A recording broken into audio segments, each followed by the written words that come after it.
Welcome to the First Things First podcast. And first things first, we need you to subscribe and leave comments letting us know what you think of the show. We're listening. I'm Nick Wright, joined by two of my favorite people, Jenna Wolfe, Cris Carter. Now, let's get the show started. Happy Monday and good morning. Welcome to First Things First. I'm Ebony K. Williams in for Jenna Wolfe. That over there is Hall of Famer Cris Carter, and that is Nick Wright. Good to see you, Ebony. Good How to are see you both. Welcome Thank you. to First Things First. I mean, you've been here before. Yeah. But I wasn't here. I wasn't here either. You were here Christmas Day. Thank you for doing that, by the way. No, it was my pleasure. And really, so fun to be with y'all both today. Absolutely. It is a fun day. It's going to be a fun day to be next to Nick Wright. Well, no, it's just a fun day to be doing this job. You know, I was theoretically going to be off this week, and I said, nah, I can't be off NBA trade deadline. I might give myself a midweek vacation after what we saw yesterday, but I'm glad I'm here today, CC. Yeah, because you almost gave yourself a stroke before the trade deadline. But that's another story. Yeah, well, I had a feeling you were going to be a little messy today, Cris. That's the ancient history. I got to keep my eye on Nick Wright. Got to keep him honest, huh? Okay. All right, we'll take try. that. All right. So the new look Cavs, they debuted on Sunday, and the results looking pretty good. The four additions to Cleveland combined for 49 points in a 121-99 smackdown over the Boston Celtics. Now, all of this was behind 24 points and 10 assists from LeBron James. LeBron spoke about his new teammates after the game. It's almost like the new guys who've been here. You know, started with George and, you know, his on-the-ball pressure and, you know, him just running the team. And then the three guys came off the bench. You know, Jordan is you know, he's ready to score at any point in time, but his composure was great. Rodney plays with so much poise, and you know, Larry was just controlling the perimeter, saying great pick and rolls, got him a lob, got him a dunk. So, you know, it's a good start for the new guys, good start for all of us, you know, with our revamped team so far. All right, Cris Carter, a good start almost seems like an understatement after what we saw last night. So are the Cavs the new kings of the East? Well, they got the king. Mm-hmm. That's a good place to start. Sure. But to me, in watching LeBron James's career, I think that this can be a turning point for him. Of course, we know when he left Cleveland the first time, that was a turning point. But with the overall athleticism that they put around LeBron and where the team actually was, like what they had at stake, and it's more than just basketball game. It's more than just being 5 or 6 games behind Toronto and Boston. It's, man, can we keep LeBron engaged enough to keep him here through this season mentally? Because if they didn't make those trades, it was going to be hard for LeBron, looking to go to 8 straight finals with the group of guys that he had. I mean, they did a great job. Colby, the general manager, whoever, the owner, whoever you want to give credit to, but Dan collectively, Gilbert, Kobe Altman, LeBron as well. With them guys coming together and deciding to make these trades, because now they're far more athletic. They can play several different styles. They can get up and down the court. They're better defensively. Sure. And LeBron is happy. And people say, well, what does that have to do with it? It's got a lot to do with it. Because leadership is from the top down, from your experience, right? Yeah, there is no doubt that LeBron being happier, and this was not a team that could win an NBA championship. So LeBron said he's about championships. He's chasing the ghost. The only way he can get there is for them to upgrade the talent. And they could not, even though they were desperate. I can't see how they could have done better, Nick, at the trade deadline than they did. The largest trade by volume in NBA history, to be able to get this young and this athletic and to have kind of some built-in chemistry. That's the part right there that I didn't see. Here's the thing. So the question is, are the Cavs back to being favorites in the East? Of course they're back to being favorites in the East. And what I'm curious is why people would be surprised at what we saw. What have we known for a decade in the NBA? LeBron +4 active, happy guys is a good team no matter who those 4 guys are. LeBron +4 active, happy guys who can shoot is an unguardable NBA offense. And they demoralized the #1 defense in basketball yesterday on what was supposed to be a celebration in Boston. Ooh. It turned into a wake before the funeral in Boston, and LeBron had a bit of a captive audience because typically in a regular season home blowout or where the home team is getting blown out, the fans can leave. but they couldn't leave yesterday. They had to stay for Paul Pierce. So they had to sit It's kind of like that. the preacher that says he's working on his clothes and then he takes an offering, but he still keeps you there. Because somebody says, take your time, Pastor. Yeah. Right, inevitably. And they did. It's so ironic that where we are. We start the season with Boston and the Gordon Hayward in Cleveland. Awful injury. Boston goes off. They're going. It seems like these are two franchises going two different directions. And they meet up the first game after the trade, and they get embarrassed. Yeah. I mean, LeBron James' ability, and I think that, Nick, you'll have to help me on this one. His ability to adapt to new faces, I believe, add to the lore of who LeBron is. Because you have to be a brilliant basketball player to be able to orchestrate and be able to run an offense and have these guys take ownership in the offense and the defense. So I believe, too, it's the old theory. People like playing with LeBron. Now, I know Kyrie requested a trade. And we typically, we haven't seen that part, and that was the part that had us a little puzzled. And Jay Crowder wasn't happy, and Isaiah Thomas weren't. Not everyone is happy playing with LeBron. Question about that. Are those exceptions to a rule that people are historically, happy? they do seem to be exceptions for guys to not be happy. But Isaiah and Jay Crowder, maybe there's a reason they weren't quite happy with LeBron, which is something CeCe can expand on later. Kyrie was happy until he wasn't. Kyrie was happy to be able to go to NBA Finals until he wasn't. But I want to talk, you mentioned, adding to LeBron's lore, right? Yes. I want to go, everyone's going to focus on Sunday. I want to go to Friday for a moment. Because I got in Atlanta. I know Atlanta's terrible. I get that. But I got really frustrated last week with a lot of people, maybe my partner included, that one of the knocks on LeBron while the team was struggling was, man, I wish he would do a little more of what Kobe or Michael would do, which is not just take 17 shots and go 10 for 17. Take 30 shots. Take over these games. And LeBron, consistently throughout his 15-year career, has played his way, which is the smart way, which is the efficient way. And that leads us to Friday, a game where they were only 1-point favorites against Atlanta. Why? Because they had lost 6 guys to a trade. None of the 4 they had traded for were there. They had a guy named John Holland. Chris, you called me. You were like, who's the dude with the dreads I've never seen on the Cavs I thought someone snuck on the bench in Atlanta. I mean, straight from the club. You can get on the bench. London Parentis was getting minutes. Jetty Osman was starting. That's the first team they NBA had. start. And it's not just that the Cavs won. Forget that. LeBron sets his career high, not in points, like Kobe or Michael might do in a game where they're undermanned, but in assists. 19 assists when he's got a handful of D-leaguers playing with him. And then yesterday, why were those guys comfortable? Why in that game did the new guys shoot 6 for 6 on shots from LeBron in the first half, I believe it was? Because he will instantly put you in the best position to do what you do best. And because he's such a student of the game, he already is studying, if you listen to what he's saying, where these guys like to catch the ball to shoot, where these guys are most comfortable on the court. So LeBron's the one guy that I've ever seen in this league that you could, we used to ask this hypothetical. If you dropped LeBron on any team in the East, would they become the favorites? Well, yesterday was your answer.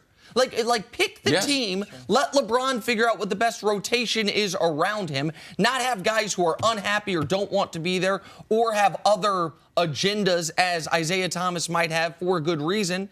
And what are they going to be? One of the best offenses in the league. If you add to it that they're young and athletic, the defense will come along. Let me say this. I saw a different LeBron James yesterday after the game to the point where he could barely give his post-game interview. He was hoarse because, to your point, Nick, he was telling the guys where to go, how to be best positioned to be successful yesterday. And really what stood out to me, guys, Osman, when he takes that steal, he goes up for that open dunk, misses it, and the first person to put their hands together to keep him motivated and focused in the game is LeBron James. For me, that was a new style of leadership from LeBron. Not saying he's not done it before, but just energized on a different level. Right, and we have to understand, too, no one's under the type of pressure. Nick, we talked about it on Friday. No one's under the type of pressure that LeBron is under. And it's when he's having fun on the court, it's a huge relief to him. I mean, basketball is his safe haven. When I used to hang around Michael Jordan, the reason why he played golf, people don't bother him on the golf course. His safe haven was on the court. So LeBron being happy and engaged, it's hard. You've been to 7 straight finals. The pressure, is he going to leave Cleveland? Trying to win with this team, trying to stay in this moment. But you could see his overall leadership. And Osman wouldn't be playing. LeBron, he went to the coaching staff, said, we need to get this guy more minutes. So the overall story of the Cleveland Cavaliers will always have to do with LeBron James. What kind of leader is he going to be down the stretch? This right here is like a blood transfusion. So I expect to see the absolute best. I expect us to hear LeBron back in the MVP conversation because, to me, this is one of the greatest adjustments we have seen a star player make. When you make 4 new changes, 3 guys 25.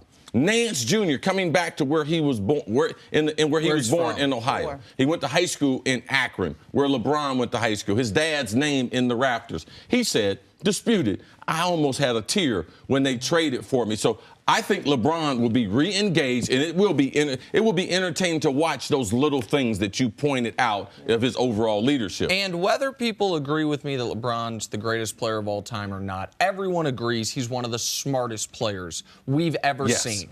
And we now have the answer, I believe, to a question that was puzzling, which was, what happened to LeBron's game in January? Why was LeBron not playing? He wasn't hurt. He doesn't get tired. He's leading the league in minutes. We've seen no reason to believe that's something he can't handle. Why was LeBron's numbers and why? Because they could have won more in January just based on his own, if his level of play was what it had been in December and November. And I believe we have the answer.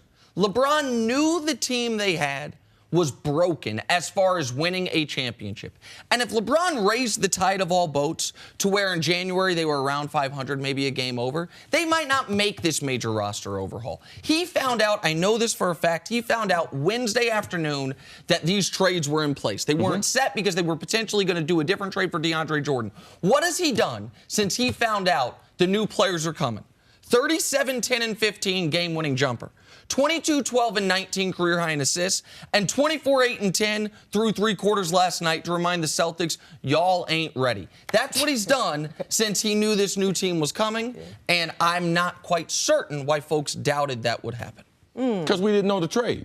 We knew trades were coming, CC. We didn't know that. Man, and now LeBron's back in the MVP discussion. I said that Thursday, America, CC threw his pin in the air, said, oh, give me a break. He's going to be back in the MVP. Do you have a cookie to give to Nick? Oh, no. I need no cookie. We'll get him one for the break. I need no cookie. I'm happy. Cookie, Nick. That's I don't need nothing. I'm very happy. He'll be all right. I'm very happy. Nick Wright, people. Much more on Wrong LeBron. quite often, but right on LeBron. Right on LeBron. Much more on LeBron coming up next. All right, welcome back to First Things First. We're joined now by Yahoo Sports' Chris Mannix. Chris, thanks for joining us. Hey, how are you, brother? Wonder where we're going to go with this. He's excited about this. Okay. I'm always excited whenever Mannix shows up. Yes. Chris, welcome to the show. Hey, thanks. Be careful. Okay. There's a couple landmines out there. Okay? I know. I just know where we're going. He called me yesterday and mentioned Chris, and he wasn't talking about me. He was talking about Chris with an H. I'm D'd up. Let's go. Okay, let's go. Let's do it. Well, with that. Let's do it. All right, so the 2 favorites in the Eastern Conference squared off yesterday. This one, all Cavs, baby. Cleveland won 121-99 behind a 24-point and 10-assist game from a newly energized, rejuvenated LeBron James. The 4 new additions debuted for the Cavs, scoring a combined 49 points. Now, Chris, after watching yesterday's game, do you believe that the Celtics are still the favorite, or is there a new king, pun intended here, in the East? I do not believe the Celtics are still the favorite. Oh, And no! Hold on, stop everything. Say that on camera one more time. I do not believe the Celtics are still the favorite. I wrote this last night, and because I am an objective observer. Okay, now this is what I'm trying. This is important right here. This is not personal, but it is personal because this is what I'm trying to get Nick to kind of have a little more peripheral vision. When you get new information, yes, you get the opportunity as a professional broadcaster to potentially change what your opinion is. Yes. And that's where you are right now. Let me just take it from 10,000 feet first right here. What Kobe Altman did on Thursday, the GM of the Cavaliers, he basically went on TV with a sign that said Nick Wright is wrong. Because he said, oh, really? he said, what was his phrase?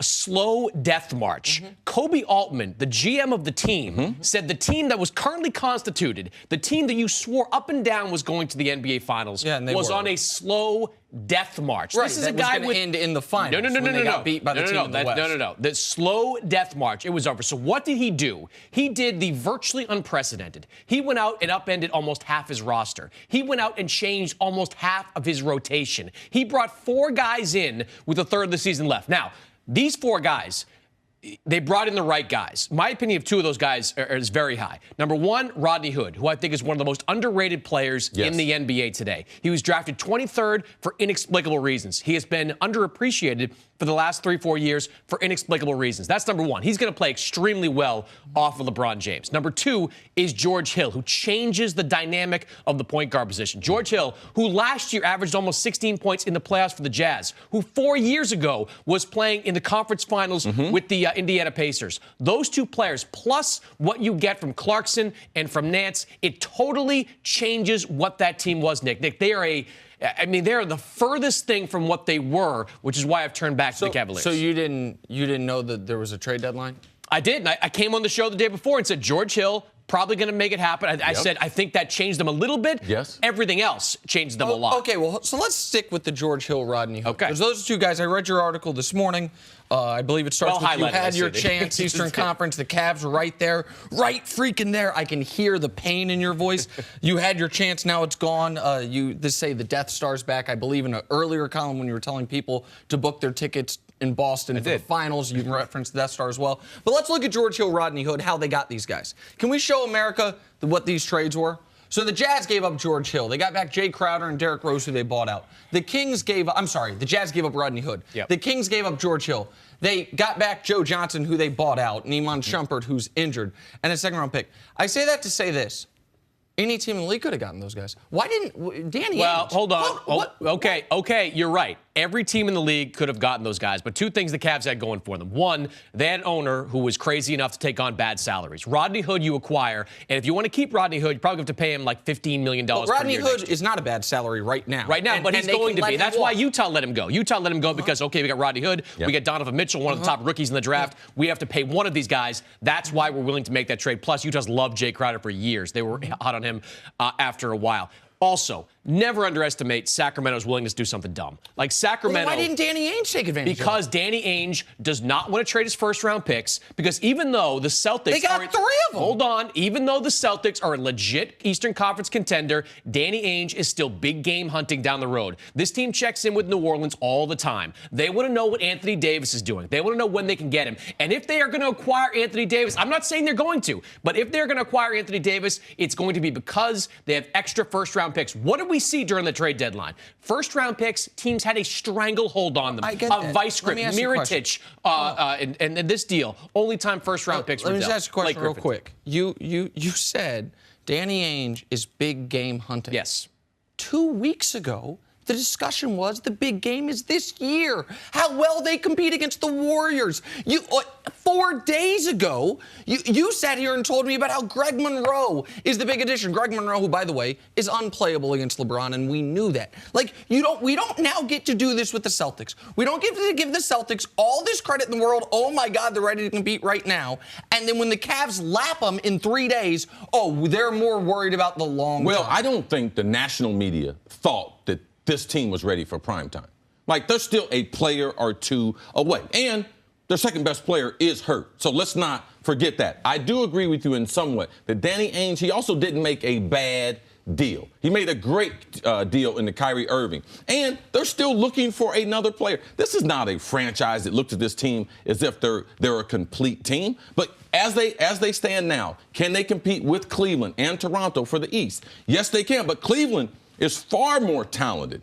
And that happened at the trade deadline. Last Wednesday, Boston was a better basketball team than Cleveland. And we have to admit that the trade and the talent influx in Cleveland the Boston team is not prime time yet. They're still a player or two away from being prime, just based on my humble opinion. Cleveland had to do what they did, because if they didn't, not only would they have gotten beaten in the conference finals, if they even got there, but they would have lost LeBron James. They would have lost him, and he would have had to walk away. Now, what the Cavaliers have done, Nick, is put themselves in an impossible predicament here, because if LeBron walks, they're right back to that 1963 team they were in 2011, because you've got George Hill making like $19 million next year. You got Rodney Hood, you're going to have to pay at some point. You got a whole bunch of guys that are great playing off of LeBron James, but will not be very good playing with them. Boston is not in that position. Can you sit there and say you would have met Memphis's demands, a first-round pick for Tyreek Evans, who would have helped your team in the short term, but you would have had to have given up a first to go and get him? That's nuts. Hold on. One of Boston's first? Yes. What I know is this. The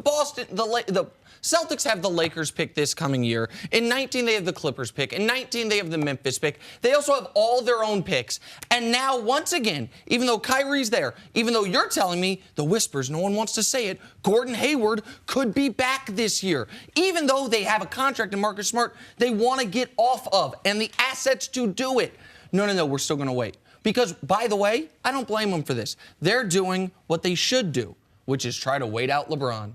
Because they're not waiting out LeBron. What they're doing is saying, look, if we put all our chips on the table and we go all out, we can beat Cleveland, and then we get pasted in the finals by Golden State. Is it worth it in Boston to get to the finals and lose in 4 or 5 games? Going all out. You could have. All out is giving up a first-round pick. Look, when you have 4 more. It doesn't matter. To get Anthony Davis, if that ever happens, to get Anthony Davis, it is going to take a Herschel Walker type of package. It is going to take the greatest trade package in sports history to get Anthony Davis out of New Orleans because of his age, his skill level, and his contract situation. So I'm just curious. So that's what we're talking about here with the Boston. We've now moved the goalposts again to it doesn't matter because they're waiting for what you just described would take the greatest trade package ever. By the way, Anthony Davis is not available. Right. I know Boston keeps calling and they keep getting hung up on Anthony Davis, and I know people in Boston are like, oh, this Anthony Davis thing, because what we know is guys often get traded, top 8 players with 3 years left on their deal. He's not there. But I just want to go back for a moment for the Cavs and what happened here. Why are you surprised that the Cleveland Cavaliers, LeBron's first year there, they remade their roster at the deadline? Second year there, they fired their coach. The third year there's the only year they haven't made a major move because they were the defending champions. Why is anyone shocked? Why do people get to say, oh, now I believe in the Cavs, when there were some people saying, of course they're going to change their roster? What about NBA history? No team had traded that number of players. It's the largest trade that we've seen. So, who can predict that, Nick? You mentioned they were going to get George Hill. We mentioned that they might make another move. But, who knew that they were going to make that kind of move? Who knew that? People knew they were going to make moves, but nobody thought it would be this aggressive. I mean, you talk about high risk, high reward. And take on the salaries and the luxury tax. Very high risk. Well, they were risk. willing to overpay, especially in the Laker deal. I thought that's where they might have gotten beat. I don't think you needed to give up a first-round pick, take on Jordan Clarkson's contract, when everybody knows the Lakers wanted to move off that contract to be players in the summer of 18 there. But they were willing to go deeper into their well of assets because they're in a different place than Boston. Because if they don't win this year, their franchise is probably screwed for the next 3, 4, 5 years or beyond. Boston can play the long game. Boston was a better team than Cleveland. And they still might not win. They were a better team than Cleveland as of before the deadline. They have now been passed because of the talent infusion that Cleveland puts in the roster. Can it be true that Boston was this clear favorite in the East, this better team? This team. No, he didn't say clear favorite in the East. He said better than Cleveland, though. Because Toronto could have been better. They were going to the finals. He believed that they were going to the finals. I know. I read Chris all the time. You got your hotel. Right, exactly. They get half a practice with a new team playing in Boston, a fully healthy Celtics team, and the Celtics get mollywopped. They're down 29 again. By the way, this is a problem for them. Yes. Being down double digits. How can the first part be true and the second part be true unless just maybe the first part wasn't true? That the Cavs were in a rut, that LeBron was not engaged. But by the way, no matter what the team was, once it was set post-trade deadline, we were going to get re-engaged LeBron, which Boston has not beaten since Paul Pierce was playing. You can't say that the Cavs were in a rut and they got out of it because they changed the entire roster. Everyone in Cleveland, including the general manager publicly, disagrees with you. Everyone in Cleveland says they weren't a good team. They were not going to get out of that rut. They had been bad all the way throughout. So they went all in with this group, and they got the right guys. They got every piece they needed. Now, I'm still a little bit concerned. There are layers of concern here. Jordan Clarkson and Larry Nance, how do they look when they're shooting jump shots in a high-pressure situation as opposed to the Lakers, who have done nothing for the last 4 years? Does George Hill... Wait a second. Who do the Celtics have that's proven they can hit a big shot outside of Kyrie? Kyrie. Who? That's pretty much it. Oh, okay. Al Horford's been a few shots. Al Horford had a season in been to a conference finals. He's 12 years old. I'm just saying. Look, the Cavaliers are better. I give them credit. They went all in. I don't think the Celtics should have matched them. I don't think give up a first-round pick for a Tyreek or somebody that would be a short-term fix with that team. All right, Chris Mannix still with us on First Things First. Now, it's been a good run for LeBron James since the trade deadline, I would say so. After setting a career high with 19 assists on Friday, the real fun, though, came last night. Cleveland beat the Celtics 121-99 with the new additions of Rodney Hood, Jordan Clarkson, George Hill, and Larry Nance Jr., all combining for 49 points. Now, Chris, does this new Cav roster change your opinion about LeBron's future? I would say it changes it. It doesn't, fundamentally alter it. Nobody really knows what LeBron's thinking. One thing other teams out there tell me about LeBron is that he likes chaos. He likes all these pieces on the chessboard, everybody to be a free agent, and all of a sudden he can kind of move things around, pick and choose where he wants to play. But I think there's something fundamental about him wanting on some level to be in Cleveland, and the fact that they were willing to surround him with the type of players that can make him a better player, make that team a better team, and show him that they're willing to trade a draft pick, show him that they're willing to take on salary. That, to me, suggests that the relationship can improve over the next few months. To push back on that a little bit, get you a little more honest here, Chris, probability-wise, how much more probable do you think it is now for LeBron to stay in Cleveland than it was before this trade deadline? I think if you want to put a percentage on it, you're right back at maybe 50-50. At this point. I mean, it's just, look, we can look at it logically and say, well, logically, LeBron should go to Philadelphia because Philadelphia, he'd help make a finals team right away, and he could kind of age gracefully there. He wouldn't have to be LeBron James superstar when you have Joel Embiid superstar and Ben Simmons superstar that you're playing alongside. So that's logical, but he could wind up signing with San Antonio because he's always wanted to play for Greg Popovich. We don't really know. Yeah, I think also going back to how LeBron was raised and with respect to his mom, and LeBron was raised in a lot of chaos. But in that chaos, he thrived. He realized it was chaotic because a lot of people, when they're raised in chaotic situations, they think that that's normal. Yes. Like LeBron doesn't think that's normal, but he still does well when it's chaotic. I think there's a greater chance of him staying in Cleveland because the roster is stronger. And, I mean, we could see it on LeBron's face. He enjoys playing basketball. He enjoys deferring. He's the only superstar in my era, besides Magic Johnson, that is a pass-first player. And he would love to have 20 and 17 or 19 the way he had in Atlanta. So I think that him staying in Cleveland, there's a greater probability. And they also, I told you this, whoever you're playing for, they have a huge advantage. His wife, his family, they're comfortable in Cleveland. So as long as the Cavs continue to show LeBron, I think that they did that with Kobe at the trade deadline, they have some young assets who LeBron would enjoy playing with into the future. So they didn't hurt their chances on the trade deadline. I believe that they enhanced it. So I believe it's beyond the 50-50 because he's there now and the smile on his face. I know that holds some type of weight with LeBron. But right now, I do agree with you. He does not know. I intensely believe that the odds of LeBron staying in Cleveland after this year are the exact same odds as the Cavs have of winning the title. So whatever chance you give the Cavs of winning the title, that's the chance they have of keeping LeBron for another year. I have every reason to believe that LeBron, despite the moves at the trade deadline, does not trust Dan Gilbert. I also have good reason to believe that LeBron wants his next contract, ideally, to be different than these last ones.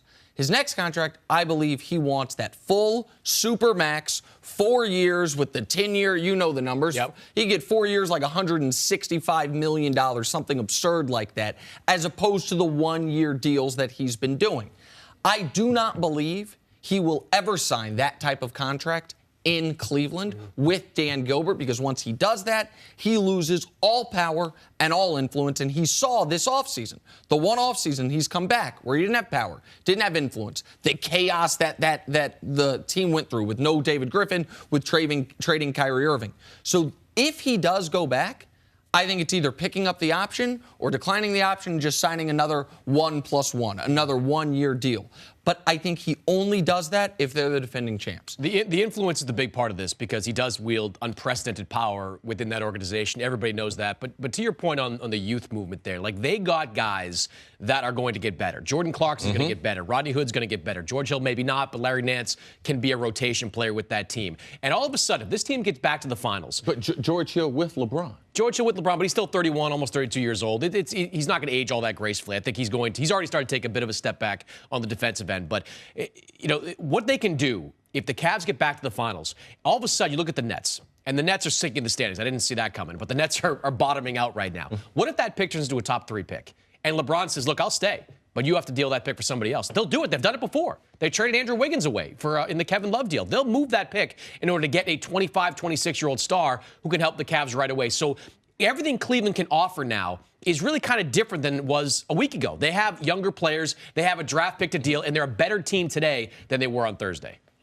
Certainly. I mean, I guess my question then goes back to the long-term future, which is really what you were alluding to, Nick. You're saying maybe this unprecedented aggressive move by Cleveland here at this trade deadline gets them another year, maybe 2, but his career does not end in Cleveland, really under any scenario? Well, I can't say under any scenario. What I do believe is that all the reports about how frayed the Gilbert-LeBron relationship is. The relationship is not good. It is. Those are accurate. And so if LeBron, he might this offseason have to make some type of choice. Do I want to sacrifice some potential millions on the back end of my career while not taking the 4-year? Because there will be a time, it's hard to see it, but there will be a time at some point where NBA teams are like, I don't want LeBron James at $40 million a year for the next 4 years. Like, it's hard to see it now, but that time will exist.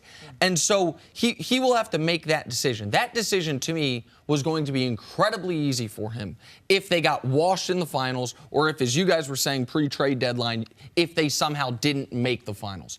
It's hard to we've never seen a great player walk away from a champion, aside from retirement. We've seen a guy retire. We've never seen a great player win a title and then go sign with someone else.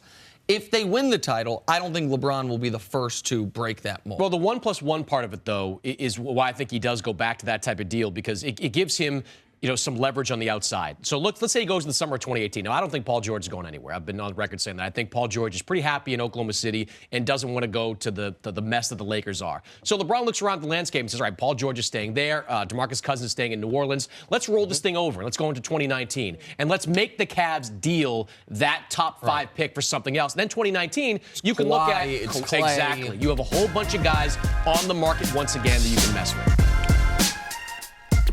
The topic here. We're going to move on now to our Super Bowl champion Eagles. Now, their offensive coordinator, Frank Reich, will be the new head coach for the Indianapolis Colts. Reich's been the OC for Philadelphia for the last 2 seasons. Chris Carter, how big of a loss will this ultimately be for the Eagles? Well, I believe the head coach in Doug Peterson, Frank Reich was his blanket.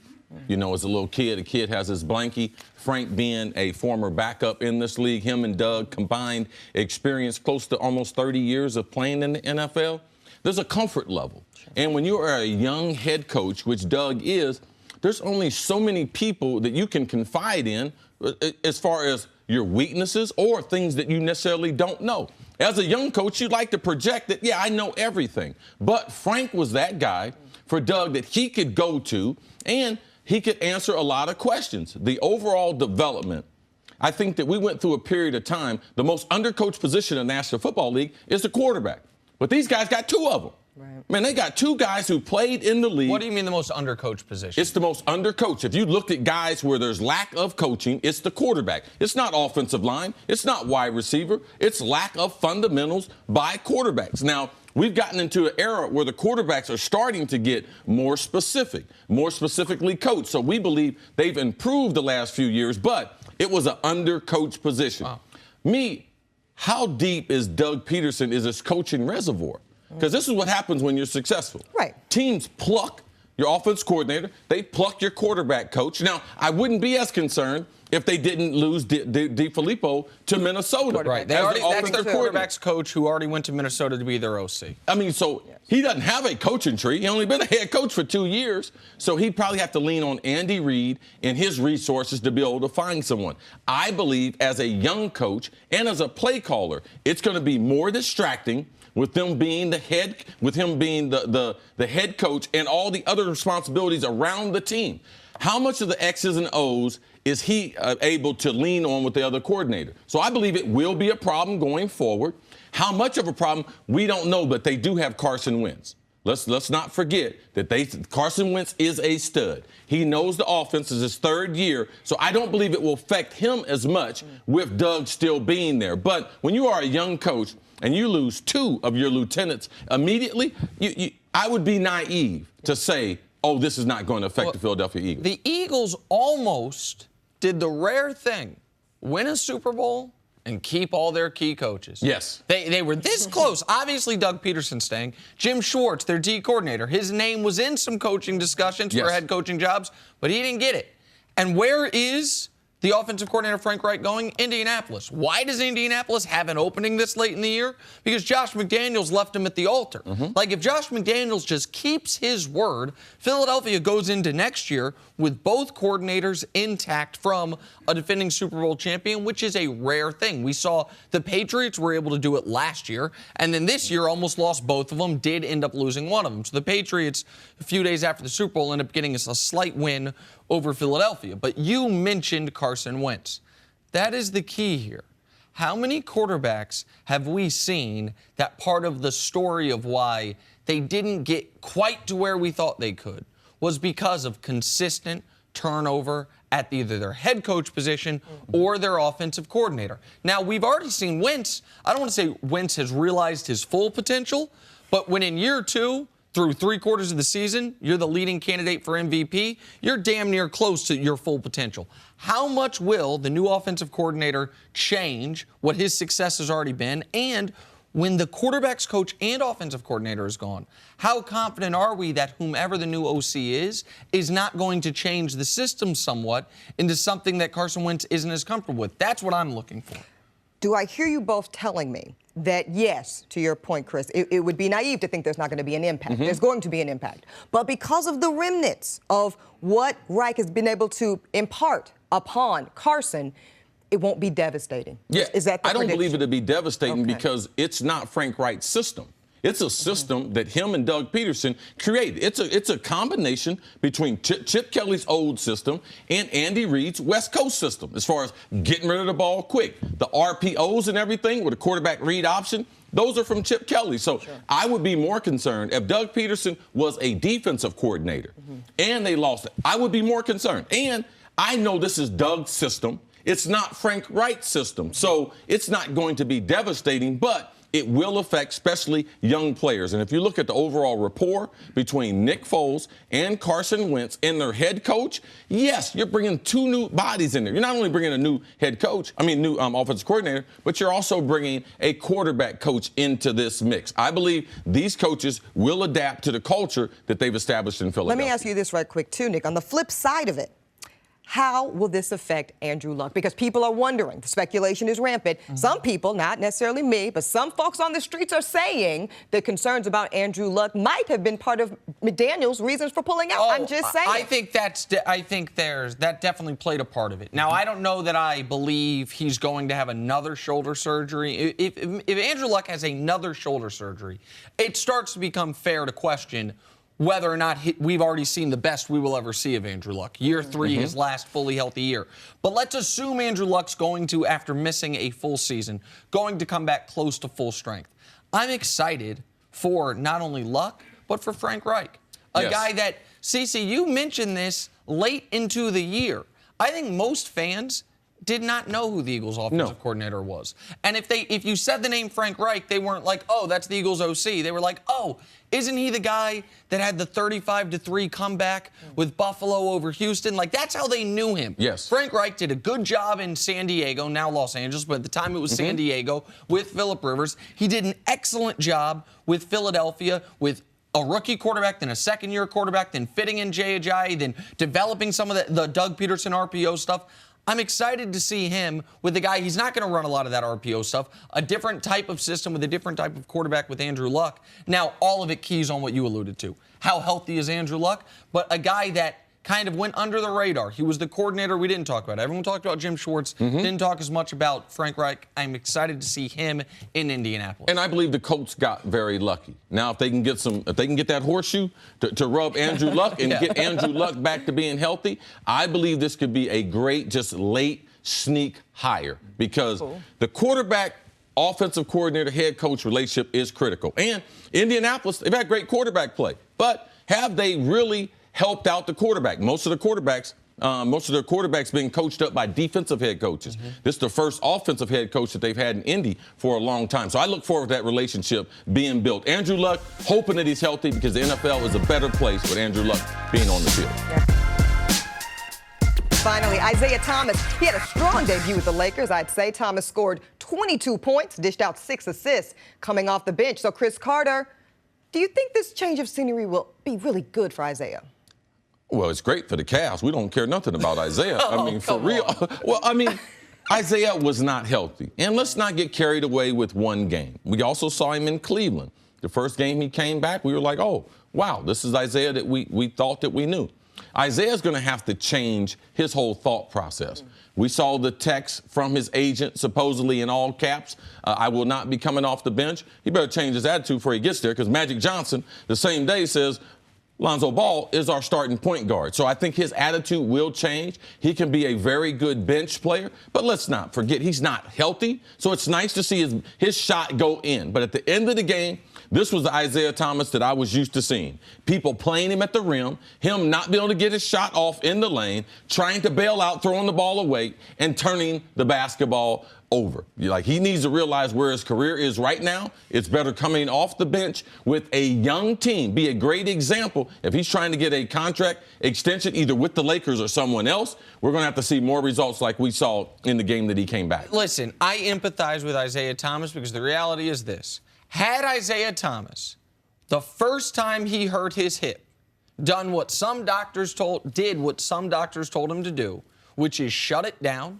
he would not have been part of the Kyrie trade because he wouldn't have been a good enough asset at the time. He would have been an injured player who didn't have a 50-point playoff game, who didn't have the amazing story of what he did after his sister tragically passed away. He'd still be in Boston, where people love him, and he would be staring at a rehab with very little pressure on him and probably a big contract out of loyalty from the organization. But that did happen. He did play through the hip injury. He is where he is now. And the best thing for Isaiah is what you said, Chris, is if he can get past what he potentially missed out on, the max contract, and instead look at, if I play well, if I play within myself and get healthy over the next 6 weeks, I can either get a great 1-year deal or a decent 3-year deal, because that's where he is. And I think the contract stuff is what really derailed, in addition to the health, his time in Cleveland, because he had to worry about his own numbers. Well, even outside the injury, I'm sure there were people in the Celtics organization who did not believe he was a max player. You cannot give a max player to a 5'8" player. I don't care how many points he gets. I don't care if he's got 60 in the playoff game. Like, you cannot, and especially Danny Ainge with all those draft picks and everything, they had to move some of those players. So to think that Isaiah wasn't potentially going to be moved, like this, injuries are a part of the game. He didn't think he was going to hurt himself. That's the reason why he stayed out there. He was also trying to stay out there so he can get that superstar contract. So in trying to say, I feel sorry for him, you are in control of your own body. He pushed his body to get out there, not the organization. Let me ask you this, Nick. We all know as adults, it's not so much what happens to you in life, because life happens. It's how you respond to it, right? So the response that we're seeing from Isaiah, from a mental standpoint, from a focus standpoint, some people are disappointed. It's not showing necessarily the maturity they would expect for a National Basketball Association player. He has not handled this well. There's no doubt about it. He has not handled this well. My point is, I do not think there are many people who would have handled it well, dealing with everything he's dealt with in the last 9 months of his life on and off the court. I was very frustrated with Isaiah Thomas with the Cavs because he was doing things. Not only was he not playing well, he wasn't even he was doing things off the court that were distracting and that were divisive, and on the court he was the worst player on their team. Now he's in Los Angeles, which oddly in the NBA in 2018 is a lower pressure environment than Cleveland, and where he can dominate the ball more, where he can be more like he was in Boston last year, and he can potentially reclaim some of that value that he's lost over the last 6 months. Yeah, I hear you. It just seems like we're going to shift and put him in a smaller pond, so to speak, and let him kind of be his best self versus rising to the occasion of the demand. Isaiah's biggest problem was thinking he was on the same level with LeBron James. Oh, okay, and thinking he was the same type of leader that LeBron was, and that he was like it was a trade, Kyrie for IT. No, it wasn't. Draft picks and some other players thrown in there. So no, perspective is the best thing that he can get. All right, and I'm sure he got that in Los Angeles. Traded again, probably. Yeah, that's crystal clear. All right, now back to the NFL. Yeah, Nick trying to be. The Eagles spent the week celebrating their first for the guy. Super Bowl win, but it turns out not all the Eagles, well, they're not all Patriots fans. Offensive tackle in front of the show, Lane Johnson, spoke out about the differences between the two teams. Take a listen. I just think the Patriot way it's a fear-based organization. Obviously, do they win? Hell yes, they win. They won for a long time. Do I think people enjoy, can say, I had a lot of fun playing there? No, I don't. Right. And that's just God honest truth. Are they successful? But when they go to interviews, they act like robots. Hey, let's stop being a we can be cordial for a little bit. Hey, you only get to do this job one time, so let's have fun while we're doing it. You know, not to be reckless, but hey, I would much rather have fun and win a Super Bowl than be miserable and just win 5 Super Bowls. Yeah, win 5 Super Bowls, but hey. Woo. All right, Chris Carter, is Lane Johnson there just telling the truth about the Patriots? I mean, that's what NFL players, that's what they say off the record. Lane just said it on the record. It's something that we've known for a long, long time. It's no different than when you make the choice as a high school athlete and you are a 5-star, I'm going to go to the University of Alabama. You are not going to have the same experience that you are if you go to Clemson or Ohio State with Urban Meyer and Dabo Swinney. Like, these guys are not part of the fun bunch. Nick Saban and Bill Belichick, no. You do not want them to throw you a party. No, they are there to teach the essence of football, and it's not a lot of fun to be around them. So it's not like Lane's guessing. He got 2 players, LeGarrette Blount and Chris Long, who told him, hey, you know something? It's not that much fun up there. I've got guys who I played ball with in college, who they were part of New England, and Bill Belichick. I had a guy, one of my great teammates, I'm not going to say his name, he sat next to Bill Belichick for 2 straight years. Bill Belichick didn't even say hi to him. I mean, he was a frontline player. Right. This is just how Bill and this is how the Patriots, how they do business. They are not into the relationship part. No, you are here to do a job, and I'm going to try to help you do that job. And when I feel like you're not the best person for that job, it's not going to be emotional. I'm going to let you go. As an athlete, does what he said bother you? As a guy that, with no disrespect to your career, as a guy who never got to win a Super Bowl, no. Does it bother you that he's saying, I'd rather have one with some fun to it, or this amazing run of success with a more regimented disciplinarian schedule? No, we need coaches like Bill Belichick in the NFL. We don't need all the coaches be the same. No, this coaching style will always be a part of football. That being high school, that being college, teaching the fundamentals, and the coach being true to his personality. Like, this is who Bill Belichick is. It's not as if it's some type of front. Yeah. It's authentic. This is who he's going to be at the beginning and the end of the day, and it's a necessary evil in sports. All right, I want to tell the audience something. One of the reasons I wanted the Steelers to do well this year, one of the reasons, even though I picked against them, I'm glad the Eagles did well this year, is I think this element of the Patriot way is nonsense. I think the Patriot way, step 1 is get Tom Brady. Step 2 is make sure you did step 1. Step 3 is have a genius at your head coach in Bill Belichick who pays attention to detail, who knows all the intricacies of the rules, who has everything buttoned up. Step 4 is be amazing with your salary cap. Somewhere around step 9 or 10 is the nonsense with say nothing in interviews. Never ever show any personality. I do not think that contributes more than 1% or 2% to winning. So I like it when a team like the Eagles, that is less buttoned up, wins. I would have liked it if the Steelers won. I like it when, because what we see is with the Patriots' success, I saw it firsthand in Kansas City and then amazingly firsthand in Houston, when a Bill Belichick acolyte was Scott Pioli went and ran the Chiefs, Bill O'Brien went and ran the Texans, and they acted as if a huge part of that success is teaching our players how to do media, teaching our players what not to say. I do not buy into that. So I think Lane Johnson, what he said is interesting, but I think it's a false choice. I think you can win a bunch of Super Bowls and still have fun. The Patriots have just done it without fun, but I don't think the lack of fun has contributed to the winning. To think that winning is not fun, all right, as a professional athlete, I don't think that's right. I think that there are players that have had fun in New England. You're just not going to have the normal amount of fun as an adult that you would have. Now, New England players, they have just as much fun as anyone else in the offseason. During the season, they're buttoned up. It's been a proven way to win. So I'm not going to say the Patriot system, it doesn't work. They've been hosting the Lombardi Trophy more than anyone else in the last 20 years, so it does work. I was going to say, I mean, nobody was happier than myself to see Philly come out there and win, frankly, because I'm still bitter about the 2004 Super Bowl when they whooped butt on my Panthers. But anyway, I digress. Here's the point. I tend to agree with Chris on this, Nick, because it does work. And if that's a sacrifice that certain players are willing to make to get to that level of dynasty-style success, I don't know who any of us are to question it. Here's my point. Let's look back to Chris's career. What if every morning before you went to practice, you ate 2 eggs over easy?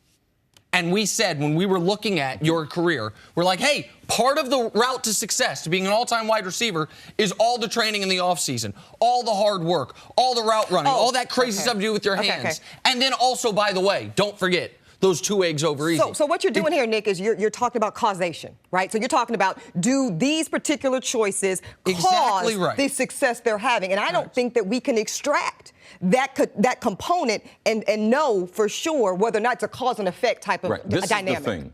They have done it with less talented players. So the system and everyone being focused on the same page, and we're all going to say the same things.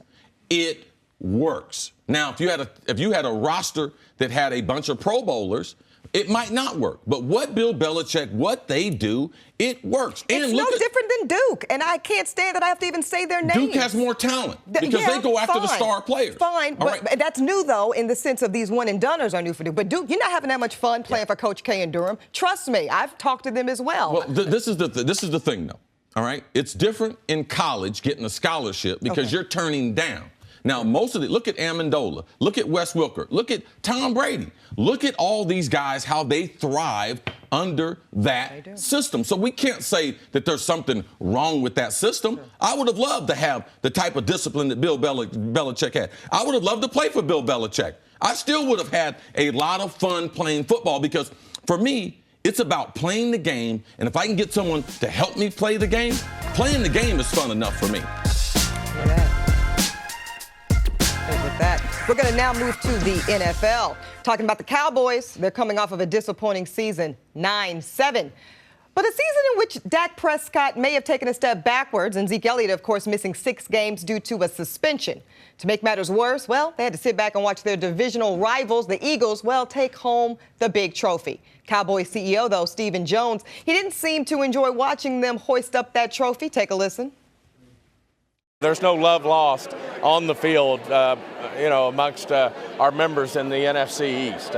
Certainly have a tremendous amount of respect for the Redskins, the Giants, and the Eagles. But we certainly want to beat them. And certainly it's interesting to see that they're playing, they ended up being the Super Bowl champion. We're in their division. We feel like we're very competitive with them and know that we have to get better if we want to certainly walk in their shoes. A big couple of months coming up, next 3 months between unrestricted free agency, between the draft. Will McClay, our coaching staff, and Jerry and I really got to roll up our sleeves and improve our football team. And if we do that, we think we've got a great opportunity to compete for a Super Bowl championship. Okay, Cris Carter, so they want to compete for a championship. They think they can compete for a championship based off of what you've seen both with personnel and players. Can they? Yes, they have the championship caliber nucleus there, but do they have to get better? As Steven said, they have to get better. They have to get better. They got to diversify their offense. They just can't be a powerful between the tackles offense. They don't do anything around the outside, and they do very few things deep down the field. I think they need to get more speed onto their offense, and their secondary is young, but they need playmakers. They need another safety, someone to be able to turn the ball over. We saw last year, David Irvin, we saw that them getting a rush inside and outside. So those things are developing. They need to get more explosive on the offensive. They are very predictable as far as what they do and how they attack defenses. So, and Dak has got to get better. Dak has to be able to be a pocket passer. We can't expect Dak to go backwards the way that we saw him go back in year 2. That he didn't have the type of development that we would expect to see from a guy who started as many games as he did going into year 2. I expect Dak to make a huge jump. I did talk to Dak. I saw him. He's looking forward to this offseason and growing his game. Is this one of those examples, Cris, you talked about earlier of an undercoached quarterback position? Does he need better coaching? I don't think it's undercoached. They need to utilize their scheme better. They don't do anything sideline to sideline. So teams can hunker down inside the box, and if they take Ezekiel Elliott out of the running game, they are not a great passing team. They need to get more speed at their tight end position. So I don't believe it's lack of coaching. I believe their personnel, and they got to make some tough decisions. Do they bring Dez Bryant back at that number, given the lack of productivity that he's had? The Eagles are actually a good sign for the Cowboys moving forward in this regard. The Cowboys can look at what happened from 2 years ago to this year and say, why can't the same thing happen from this year to next year? The Cowboys went from 13-3 to out of the playoffs. The Eagles went from out of the playoffs to 13-3. Along with, by the way, the Cowboys had an MVP candidate quarterback. Dak wasn't the leading candidate the way Carson Wentz was, but he was an MVP candidate quarterback to a guy that struggled. Carson Wentz went from a guy that was struggling to the MVP candidate quarterback before he got hurt.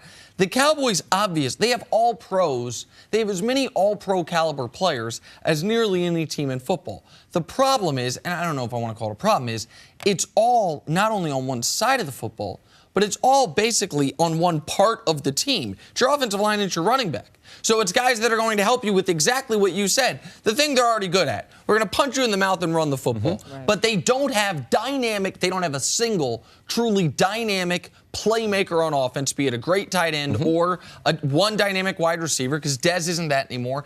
And on defense, it was just David Irving having a semblance of a pass rush. DeMarcus Lawrence being with those guys were revelations. Having a what you would call in the NBA twitchy, like, you know what I mean, one of those long, rangy safeties. When was the last time we saw that with the Cowboys, or a linebacker that terrified you? Sean Lee's an excellent player. You have to now build into it, like bake into it, the given 3 or 4 games is going to miss due to injury. Yes. So the Cowboys can be right back there, assuming they add the one dynamic playmaker on the outside and somebody in the defensive back 7 that scares you. Also, Earl Thomas. Let's not forget about the meeting after the Seattle game. Him coming over to the Dallas locker room. Awkward. There's continued to be noise, even at the Pro Bowl. And Earl Thomas, in the last year of his contract, wants to go back, wants to play for Dallas at some point. It's a perfect time. Pete Carroll, they're making changes there. Sherman's in his last year there, so I expect them to make some changes. Is Dallas able to pull off a deal like that? Because let's not forget, Philadelphia, in getting to 13-3, what did they do? Oh, they traded for Jay Ajayi. Oh, Chris Long took a 1-year deal. Oh, LeGarrette Blount. They look at all the pieces. They traded for Ronald Darby. Yeah, look at all the pieces that they added. You know, and I wouldn't say that Carson Wentz, his rookie year was a disaster. I mean, he had some success, but he hit the wall just like any other rookie hits, and they were able to build on it in year number 2. Well, they got to do something, because there's a whole generation out here in America. These kids, they don't know why they're even called the Cowboys, America's team. No, they think the Patriots are America's team. Since 96, CC, what is it? They have as many wins in the playoffs. As Philadelphia had this year, as Nick Foles had. That ain't great. Hey, everybody, Nick Wright here, and thank you so much for listening to the First Things First podcast. But I wanted to tell you about another podcast at Fox Sports that we are so excited about, and that is Alexi Lalas's State of the Union podcast. That's right, U.S. soccer legend Alexi Lalas will be partnering up with Fox soccer guru and researcher extraordinaire David Moss to review the top storylines in soccer across the globe. Each week, Alexi will give his State of the Union on American soccer as it rebuilds for the future. Subscribe and listen for free on Apple Podcasts or wherever you get your podcasts right now. Now back to the show.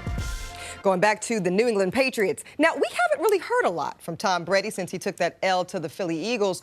That is until Friday, when he said, quote, the Super Bowl loss was a learning experience. And then he went on a bit of a social media tear after that. Posted this from his IG page from Costa Rica. Quote, this Sunday's outcome is a lot better than last Sunday. Damn, Tom. What was the outcome? Well, I forgot. What was that? The L he took? Well, at least he's kissing Giselle right there. That's nice.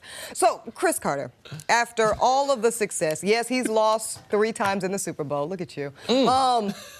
Haven't we learned that we should not doubt Tom Brady and his ability to get back in this thing? Well, this is, and Nick brings up a great point. When we started the season, there was no team in recent history that was as big as favorite as New England was. Now, the team that took the field in Super Bowl 52 was totally different than the team we thought that they would have. They had unprecedented action as far as free agency, the Brandon Cook trade, the type of pieces they had put around Tom. We were like, wow, they're doing this so they can make a run in the next 2 to 3 years. Absolutely. I'm not worried about Tom Brady. I'm worried about their defense. I mean, last season they gave up 60 passes over 20 yards. One of the worst defensive teams that we've seen. And a Belichick team, they lost their defensive coordinator. We know that Malcolm Butler's going to be leaving. Hightower, their injured middle linebacker, we don't know when he's going to come back. They don't have a pass rusher under the age of 38. Yeah.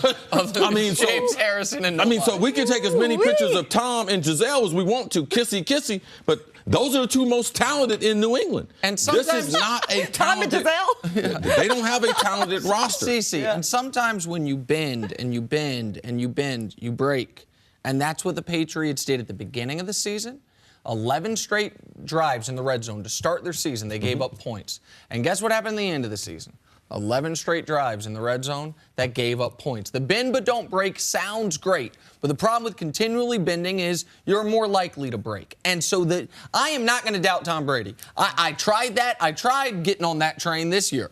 I had all these numbers. 40-year-old quarterbacks. Here's the precedent. He lit those on fire en route to winning the league MVP. Then he had a bit of a down December, and it's like, oh, maybe I could be right. No. Fourth quarter comeback against the Jags, and then one of the greatest Super Bowl performances we've ever seen, despite the loss. Just raw numbers. They had no running game. They had no defense. He had to do all of it. Yeah. But there are real questions about the defense. Like, yes, Julian Edelman will be back on offense, but he'll be back post-ACL and a year older. Rob Gronkowski, I don't believe he's going to retire. I believe he will be back, but you can't pencil him in for a full year at any point in his career. Brandon Cooks will be back, and Brandon Cooks is a good player. I think the Pats, almost no matter who's out there, will find ways to score points on offense as long as Tom Brady's there. Yes. We know Josh McDaniels coming back. But the defense needs some talent. Like, period, point blank. You need some blue-chip guys. They had some blue-chip guys, by the way, in the last few years, and they got rid of them. Yes. Chandler Jones was a blue-chipper. Yes. Has been incredibly successful post-New England. They got rid of him. Jamie Collins wasn't quite a blue-chipper. Jamie Collins, though, was the most physically talented member of their defense. Yes. They got rid of him. Dante Hightower, they didn't want to get rid of him. He got hurt, so they still have him. But, like, who's there?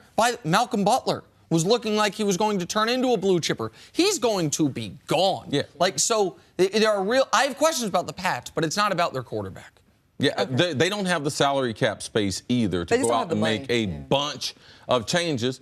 And, I mean, Tom Brady, I know that the Boston Globe, that article, Boston Herald, that article was disputed, but is there some realness right now with Tom Brady playing it for only $14 million and them not having the assets running? Is that a real thing? I also believe that they will be hurt by losing their defensive coordinator. I know Josh is coming back on the offensive side, but it's hard to replace that type of intel and they haven't been great on defense the last several years. Yeah, and that's the thing. Tom Brady, I don't disagree with anything you gentlemen have said. He can put that offense on his back and carry it completely across the finish line. But there has to be a question of defense because these other teams are just getting better offensively. I mean, you look at Philly, you look at some of these other teams. Yeah, but let's look at the AFC. We believe that Deshaun Watson in Houston, he'll be back as legitimate. If Andrew Luck gets back, they'll be a legitimate contender. We know in Pittsburgh, they're coming back firing. And Jacksonville is just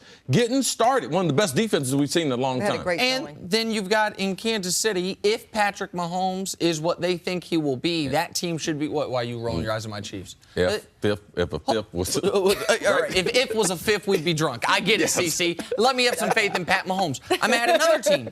Denver, if they sign Kirk Cousins. Like, Kirk Cousins is likely going to an AFC team because those are the teams that need quarterbacks. Yeah. So the AFC East will still probably be theirs for the taking. Like the AFC East. Dolphins, Jets, and the Bills. Right, we don't trust any of them. That's like an easy win. Yes. But no, I don't doubt Brady. But are they talented enough on defense to win 3 playoff games? They weren't this year. The question will they be next year?